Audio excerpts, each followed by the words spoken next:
वैसे इस पानी के इशू ने तो मेरा सारा फोकस ही चेंज करके रख दिया है। मैं तो पॉलिटिशियंस और ब्यूरोक्रेट्स के करप्शन केसेस के पीछे लगा हुआ था। पानी वाले इशू पे मैंने थोड़ा सा रिसर्च किया और मैं तो हैरान हो गया। यहाँ पानी की कमी नहीं है, लेकिन बद इंतजामी की वजह से लोगों को पानी मिल नहीं रहा। शायद जानबूझ के पानी की मिसमैनेजमेंट की जा रही है, लोगों को पानी से तरसाया जा रहा है। तुम्हें क्या लगता है इस मिसमैनेजमेंट का जिम्मेदार कौन है? अभी मैं ठीक से कह नहीं सकता, रिसर्च कर रहा हूं इस बात पे। और हाँ, सोच लिया है कि अब इस बात की तह तक पहुंचूंगा। वो बच्चे, उनकी शक्लें मेरे ज़हन से नहीं जा रही।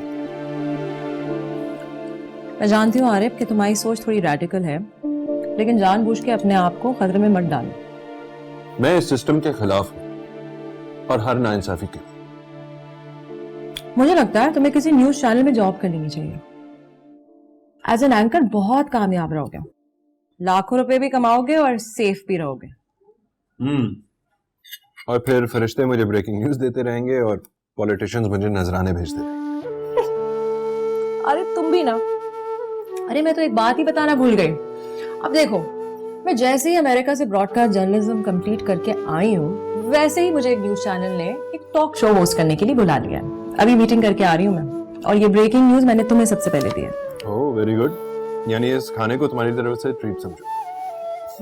गुड। वैसे तुम कोई कुकिंग शो भी होस्ट कर सकती हो, जुबैदा आपा और राहत आपा की तरह सुमेरा आपा। खबरदार से तुमने मुझे आपा कहा, और थैंक यू तुमने मेरे खाने को अच्छा कहा। खाना तो अच्छा बनाती हो।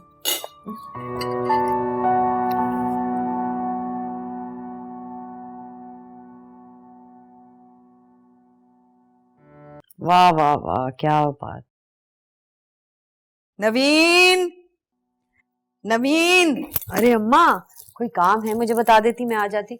यूनिवर्सिटी खत्म करने के बाद में तुम भी क्या कंप्यूटर शायरी किताबों में पड़ गई हो? बेटा किचन में भी झांक लिया करो, 2-4 अच्छी डिशें बनाना सीख लो। अम्मा, आप जैसा जायका मेरे हाथ में कभी नहीं आ सकता। बेटा फिर भी लड़कियों को खाना पकाना तो आना चाहिए ना। अम्मा, लड़कियों को और भी बहुत कुछ सीखना चाहिए, दुनिया बड़ी तेज जा रही है। मैं भी तो सुनूं और क्या क्या सीखना चाहिए। मसलन नौकरी कैसे करते हैं, ऑफिस पॉलिटिक्स क्या होती है, अपने जूनियर से और सीनियर से कैसे पेश आना चाहिए, वगैरह वगैरह। क्या मतलब?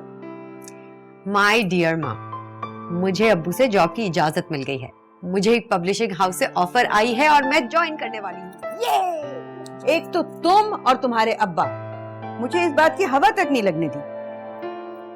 शादी टालने का ये एक नया बहाना है। ए बेटा, नसीम के बेटे फरहान से मिल तो लो एक दफा। अम्मा प्रॉमिस, मैं आपके भांजे की बहुत अच्छी जगह शादी कराऊंगी, मान जाए ना। अच्छा ये मैडम का गाना तो सुने। अरे हटाओ,